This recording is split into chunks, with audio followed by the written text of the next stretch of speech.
NBR report বলছে বাংলাদেশে প্রতিদিন গড়ে ২৯ জন নতুন উদ্যোক্তারা ইম্পোর্টার হিসেবে রেজিস্ট্রেশন করছে ঠিকই, কিন্তু ইম্পোর্ট ডিউটি স্ট্রাকচার প্রপারলি না বোঝার কারণে পোর্টে কনসাইনমেন্ট আসতে দেখা যায় যে ট্যাক্স দিতে দিতেই তাদের পুরো ইনভেস্টমেন্ট শেষ হয়ে যাচ্ছে। এর অন্যতম কারণ, নতুন ইম্পোর্টাররা মনে করেন যে আলিবাবা বা অন্য কোনো সাপ্লাইয়ের কাছ থেকে তারা একটা প্রোডাক্ট $10 কিনবেন আর সেটার উপর হয়তো মাত্র 15% ট্যাক্স অ্যাড করলেই তাদের সব কাজ শেষ।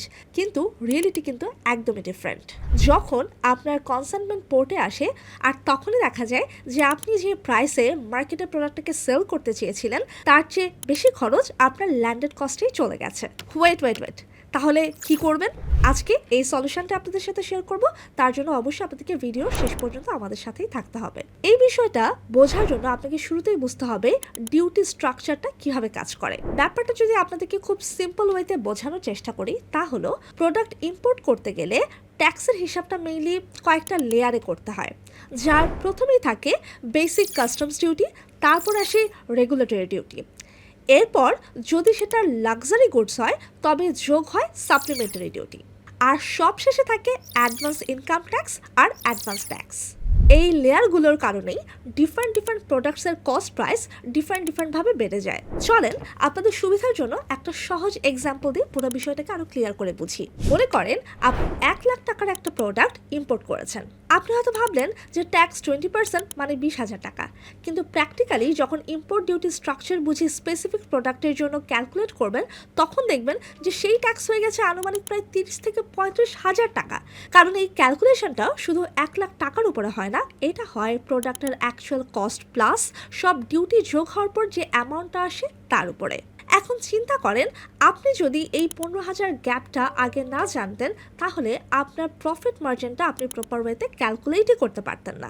আর এই ভুলের কারণেই আপনাকে মার্কেটে লসে আপনার প্রোডাক্টগুলোকে সেল করতে হবে। তাই প্রফিট ক্যালকুলেট করার সময় মনে রাখবেন আপনার actual product cost, shipping cost, total tax, port ও সিএনএফ কস্ট সব একসাথে যোগ করলেই আপনার প্রোডাক্টের রিয়েল ল্যান্ডেড কস্টটা চলে আসবে।